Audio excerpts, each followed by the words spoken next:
Pandian store சீரியல்ல அடுத்த வரதுக்கான எபிசோடில் நம்ம கோமதிக்கு உடம்பு முடியாமல் போன உடனே பாண்டியனை எல்லாருமே பயங்கரமாக திட்டிடுறாங்க. அதுக்கு அடுத்ததாக கோமதியால் நல்லது மட்டும்தான் நடந்திருக்கு அப்படின்னு சொல்லிட்டு பாண்டியனுக்கு எடுத்து சொல்லி புரிய வச்சதுனால கோமதி இல்லைன்னா நம்ம வாழ்க்கை என்ன ஆகும் அப்படின்னு சொல்லிட்டு நம்ம பாண்டியன் செஞ்ச தப்பை எல்லாத்தையும் உணர ஆரம்பிக்கிறாரு. அதனால் கோமதியை சமாதானம் பண்ணிக்கிட்டு தெருவாக போயிட்டுருக்காங்க. கோமதி நில்லடி அப்படின்ற மாதிரி சொல்லிக்கிட்டு இருக்காங்க. எல்லாரும் பார்த்துட்ருக்காங்க. நில்லு அப்படின்ற மாதிரி சொன்ன உடனே பார்த்தா பார்க்கட்டுமே அப்படின்னு சொல்லிட்டு கோமதி அவங்க பாட்டுக்கு போயிட்டே இருக்கிறாங்க.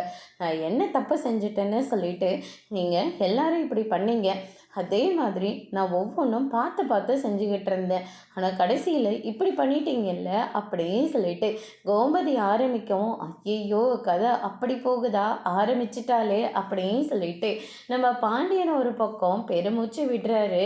நான் கோமதி இல்லைனா தான் அந்த அருமை என்னன்னே உங்களுக்கெல்லாம் தெரியுதில்ல அப்படின்னு சொல்லிட்டு கோமதி ஆரம்பித்து பேசிக்கிட்டு போயிட்டே இருக்கிறாங்க.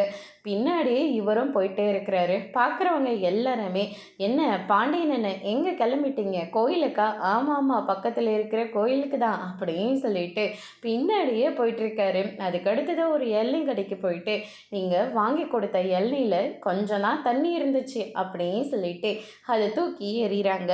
அதோடு இன்னைக்கான பிரமோ முடிச்சிருக்காங்க. இனி பாண்டியன் ஸ்டோரில் அடுத்தடுத்து என்னெல்லாம் நடக்க போகுது, பாண்டியன் கோமதியை சமாளிக்க போகிறாரா இல்லையான்றதை வெயிட் பண்ணி பார்க்கலாம். தேங்க்யூ.